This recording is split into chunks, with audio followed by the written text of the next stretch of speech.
B-52 không giống một chiếc máy bay chở khách, nó cũng không phải là chiếc tiêm kích nhỏ bé, bay nhanh. B-52 là một chiếc máy bay ném bom hạng nặng, người ta thường gọi nó là pháo đài bay. Và bạn có biết quốc gia duy nhất bắn hạ được B-52 chứ? Nhiệm vụ chính của nó là thồ hàng, nhưng hàng ở đây là vũ khí. Nó có thể bay rất xa, bay từ châu lục này sang châu lục khác. Và khi đến nơi, nó trút xuống một lượng vũ khí khổng lồ. Tuổi đời của B-52 đã hơn 70 năm. Những chiếc đang bay hiện nay cũng được sản xuất từ những năm 1960 hoặc dựa trên một phần của năm 1960. Nhưng không có chiếc máy bay mới nào được thiết kế để thay thế hoàn toàn nó. Lý do rất đơn giản, không có máy bay nào chở được nhiều vũ khí, bay xa và có chi phí vận hành hợp lý như B-52. Vậy B-52 mang được bao nhiêu vũ khí?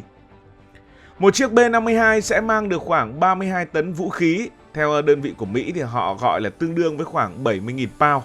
Hãy tưởng tượng một chút để thấy con số này lớn thế nào. Một chiếc ô tô con bình thường mà bạn hay đi thì nặng khoảng 1,5 tấn và 32 tấn vũ khí nặng tương đương 21 chiếc xe ô tô con xếp chồng lên nhau. Chiếc B-52 mang toàn bộ khối lượng sắt thép và thuốc nổ đó nhấc bổng lên bầu trời. Nó bay ở độ cao khoảng 15 cây số, bay liên tục mười mấy tiếng đồng hồ. Đó thực sự là một kỳ tích của ngành cơ khí chế tạo. Số vũ khí này tất nhiên không được xếp lộn xộn hay linh tinh, chúng phải được sắp xếp cực kỳ khoa học. B-52 có hai nơi chính để cất giấu và treo vũ khí. Một là khoang bụng nằm sâu bên trong thân máy bay và hai là giá treo ngoài cánh, treo lủng lẳng dưới hai cánh khổng lồ. Phần giữa của thân máy bay B-52 là một khoảng trống rất lớn, đây chính là khoang bom. Khi máy bay đến mục tiêu, hai cánh cửa ở dưới bụng sẽ mở toang ra. Vào những năm trước đây, khoang bụng này để chứa bom rơi tự do, người ta gọi vui là bom ngu bởi vì nó không có hệ thống dẫn đường. Máy bay thả xuống, trọng lực kéo nó rơi trúng mục tiêu. B-52 có thể xếp hàng chục quả bom nhỏ hoặc bom lớn vào đây. Chúng được xếp thành từng tầng và từng lớp rất ngay ngắn. Không chỉ ném bom trên bờ, B-52 có thể thả mìn xuống biển. Nó chở những quả thủy lôi khổng lồ. Khi bay qua các eo biển hoặc cảng vụ quan trọng, nó thả mìn xuống để chặn tàu bè đối phương. Điều này rất quan trọng trong các chiến lược phong tỏa hàng hải trên thế giới. Khi công nghệ phát triển, B-52 không chỉ thả bom ngu nữa, nó bắt đầu mang tên lửa và bom thông minh. Nhưng tên lửa thường rất dài và to, làm sao nhét nhiều quả tên lửa vào cái bụng chật hẹp đó. Các kỹ sư cơ khí đã chế tạo một thiết bị tuyệt vời, nó gọi là hệ thống giá phóng quay. Bạn bao giờ thấy ổ đạn của một chiếc súng lục, súng côn ngày xưa chưa?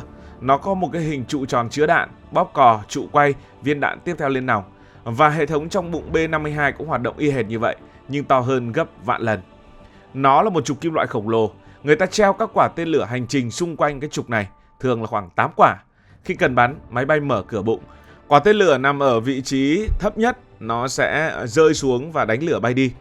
Sau đó hệ thống motor điện sẽ làm trục quay. Quả tên lửa tiếp theo lại được đưa xuống vị trí sẵn sàng. Cơ cấu cơ khí này rất thông minh, nó tiết kiệm tối đa không gian và giúp B-52 giấu kín những quả tên lửa đắt tiền bên trong bụng, tránh lực cản của gió khi bay.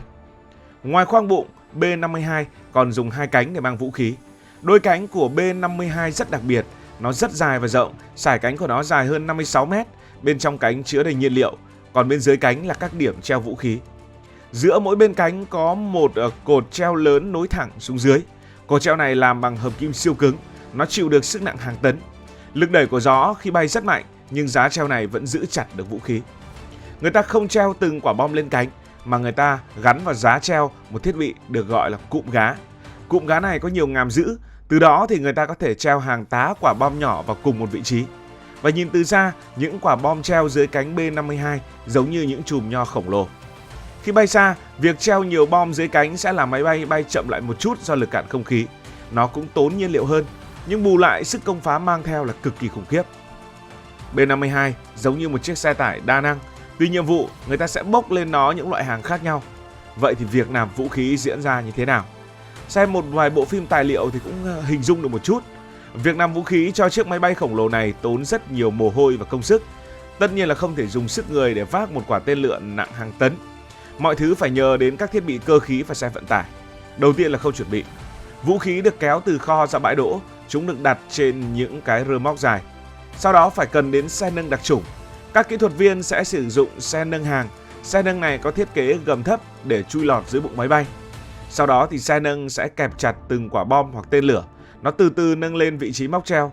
Thợ máy ở trên sẽ vặn ốc, khóa ngàm, cắm dây điện điều khiển. Và cuối cùng là kiểm tra. Mọi đầu nối điện phải khớp nhau, máy tính trên máy bay phải nhận diện được quả bom.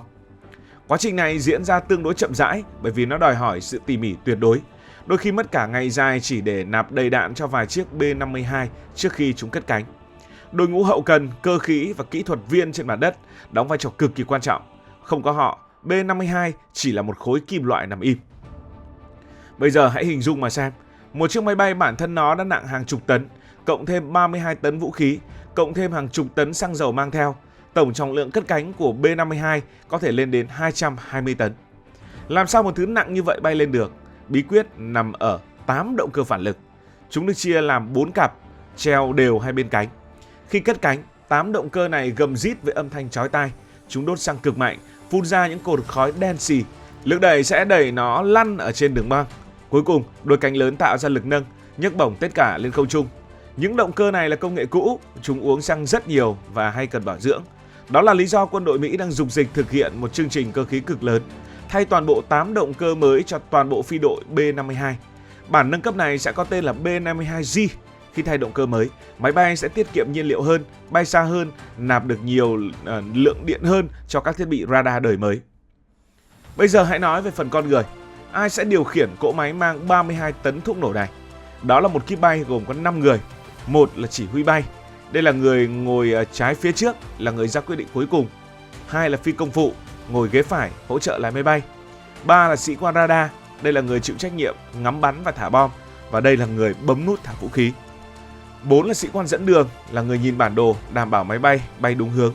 Và 5 là sĩ quan tác chiến điện tử, là người ngồi canh màn hình, phát hiện radar đối phương chiếu vào máy bay, bấm nút thả mồi bẫy để đánh lừa tên lửa bắn lên. Họ làm việc trong một không gian tương đối chật hẹp, nhiều tiếng ồn và thay đổi áp suất liên tục. Những chuyến bay có thể kéo dài 30-40 tiếng đồng hồ. Họ phải tiếp nhiên liệu trên không nhiều lần từ máy bay chở dầu. Việc ăn uống, nghỉ ngơi, đi vệ sinh đều được thực hiện ngay trên chiếc ghế nhỏ của mình. Đó là một công việc cực kỳ áp lực. Vậy tại sao chúng ta phải quan tâm đến khối lượng vũ khí khổng lồ này? Bởi vì nó tạo ra sức ảnh hưởng rất lớn trên bản đồ thế giới. B-52 không chỉ là vũ khí để đánh nhau, nó là một công cụ ngoại giao quân sự. Trong chính trị quốc tế có một khái niệm được gọi là sự răn đe. Răn đe có nghĩa là khoe sức mạnh để đối phương không dám tấn công mình. Và B-52 chính là một công cụ hoàn hảo. Nó rất to. Radar của bất kỳ quốc gia nào cũng dễ dàng nhìn thấy B-52 trên màn hình. Nó không tàng hình. Người Mỹ cố tình để nó không tàng hình. Họ muốn thế giới nhìn thấy nó đang đến. Thứ hai là nó mang nhiều vũ khí. Khi một chiếc B-52 xuất hiện, người ta biết rằng nó mang theo 32 tấn đạn dược. Nếu đó là tên lửa hành trình hạt nhân, một chiếc B-52 có thể hủy diệt nhiều thành phố lớn. Ví dụ, khi tình hình ở Trung Đông hoặc khu vực vùng vịnh như là eo biển Hormuz căng thẳng, tuyến đường biển chở dầu của thế giới bị đe dọa, lập tức 2 hoặc 3 chiếc B-52 sẽ bay vòng quanh khu vực đó. Chúng lượn vài vòng trên bầu trời rồi lại bay về mà không thả bom. Nhưng sự hiện diện của chúng là một thông điệp cứng rắn. Thông điệp đó nói rằng chúng tôi luôn ở đây và chúng tôi có hỏa lực rất mạnh.